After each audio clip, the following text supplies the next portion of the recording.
Ad hoc ലേണിംഗിലേക്ക് ഏവർക്കും സ്വാഗതം. Degree level പരീക്ഷ എഴുതുന്ന പലരും ഇപ്പോൾ മെസ്സേജായും വിളിച്ചും എല്ലാം ചോദിക്കുന്നുണ്ട്.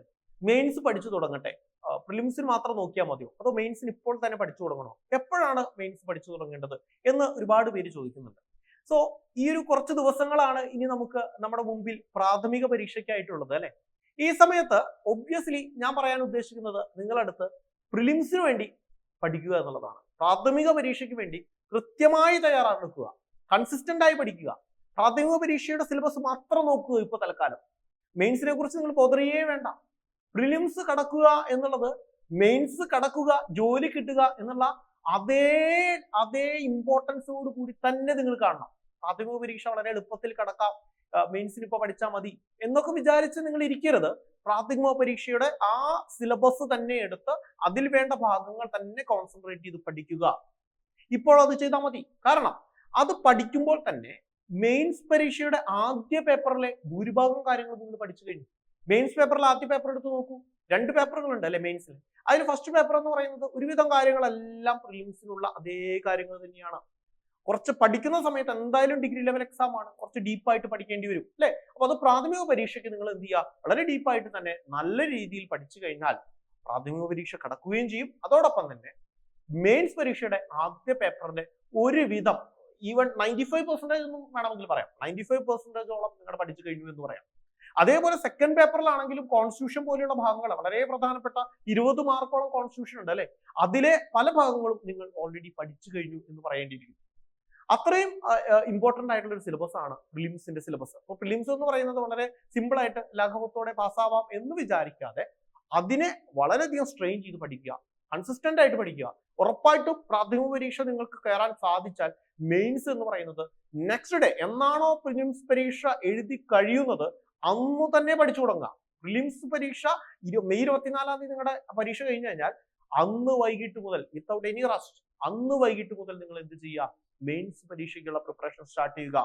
ആദ്യഘട്ടക്കാർക്ക് അങ്ങനെ ഒരു ഗുണമുണ്ട്, കാരണം മെയിൻസ് പരീക്ഷയ്ക്ക് പഠിക്കാനായിട്ട് കൂടുതൽ സമയം കിട്ടും. അപ്പോൾ ഏത് ഘട്ടമായിക്കോട്ടെ, നമ്മൾ പ്രിലിംസ് എഴുതി വീട്ടിൽ വന്നാൽ നമ്മൾ ആദ്യം ചിന്തിക്കേണ്ടത് മെയിൻസ് പരീക്ഷയെക്കുറിച്ചും മെയിൻസിനെ കുറിച്ചും പഠിക്കുന്ന കാര്യങ്ങളും ആണ്. ആ സിലബസ് എടുക്കുക. അന്ന് മുതൽ നിങ്ങളുടെ പ്രാഥമിക പരീക്ഷ കഴിഞ്ഞ അന്ന് മുതൽ നിങ്ങൾ മെയിൻസിന് വേണ്ടി പഠിക്കുക. ഇപ്പൊ അതിനെക്കുറിച്ച് ആലോചിച്ച് ടെൻഷൻ അടിക്കേണ്ട. ഓൾറെഡി നിങ്ങളുടെ മനസ്സിൽ ഒരുപാട് ടെൻഷനുകൾ ഉണ്ടാവും. കുറേ പേര് പഠിക്കുന്നുണ്ട്, ഇത് വലിയൊരു സിലബസ് ആണ്, എന്നെ കൊണ്ട് പറ്റുമോ, എന്നെ കൊണ്ട് കഴിയില്ല എന്നല്ല നമ്മൾ തന്നെ നമ്മളെ പിന്നിലോട്ട് വലിച്ചുകൊണ്ടിരിക്കുന്ന ഒരു സമയമായിരിക്കും ഇത്. ഇനി ആകെ കുറച്ച് ദിവസമേ ഉള്ളൂ, ഇതുകൊണ്ടൊന്നും കാര്യമില്ല, കഴിഞ്ഞ പ്രാവശ്യത്തെ എക്സാം കണ്ടില്ലേ, LSGSന്റെ എക്സാം കണ്ടില്ലേ എന്നെല്ലാം നമ്മൾ തന്നെ നമ്മളെ പിന്നിലോട്ട് വലിച്ചുകൊണ്ടിരിക്കുന്ന ഒരു സമയമായിരിക്കും ഇത്. അങ്ങനെ നിങ്ങൾ പിന്നിലോട്ട് വലിക്കേണ്ട ആവശ്യമില്ല. കാരണം എന്താ, ഇത് പ്രിപ്പയർ ചെയ്യുന്ന ഒരു 90-95% ആൾക്കാരുടെ മനസ്സിലും ഇതേ ചിന്താഗതിയാണ്.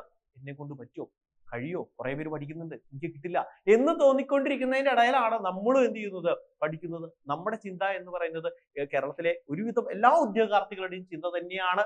ആ ചിന്തയെ തരണം ചെയ്തുകൊണ്ട് നമ്മൾ റാങ്ക് ലിസ്റ്റിലേക്ക് എത്തുക എന്നുള്ളത് കൺസിസ്റ്റൻസി, ഹാർഡ് വർക്ക് എന്ന് തുടങ്ങിയിട്ടുള്ള 1-2 കാര്യങ്ങൾ കൊണ്ട് കിട്ടുന്നതാണ്. ഇനി നിങ്ങൾക്ക് ഒട്ടും സമയം കളയാനില്ല, പഠിച്ചു തുടങ്ങുക. അഡ്ഹോക് ലേണിംഗിനകത്ത് നിങ്ങൾക്ക് പ്രിലിംസ് പരീക്ഷയ്ക്ക് വേണ്ടിയിട്ടുള്ള വളരെ സിസ്റ്റമാറ്റിക് ആയിട്ട് 60 ദിവസം കൊണ്ട്, 60 ദിവസം എന്ന് പറയുമ്പോൾ നമ്മൾ ഞെട്ടിപ്പോകും. 60 ദിവസം കൊണ്ട് എങ്ങനെ കിട്ടാനാ? 60 ദിവസം കൊണ്ട് സിലബസ് മുഴുവൻ കവർ ചെയ്യുന്നതല്ല ഞാൻ പറയുന്നത്.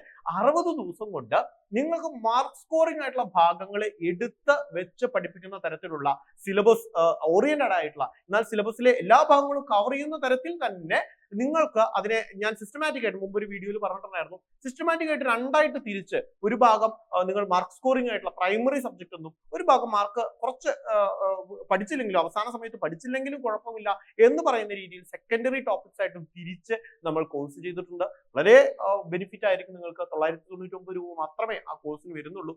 അപ് ടു എക്സാം നിങ്ങൾക്ക് അത് യൂസ് ചെയ്യാം. നിങ്ങളുടെ ഏത് സ്റ്റേജ് എക്സാം ആണെങ്കിലും നിങ്ങളുടെ പ്രാഥമിക പരീക്ഷ കഴിയുന്നത് വരെ നിങ്ങൾക്ക് അത് ഉപയോഗിക്കാം. സോ സ്റ്റാർട്ട് ലേണിംഗ് ഒട്ടും ഇനി കളയാനില്ല. മെയിൻസ് പരീക്ഷയെ കുറിച്ച് ആലോചിച്ച് ടെൻഷൻ അടിക്കുകയേ വേണ്ട.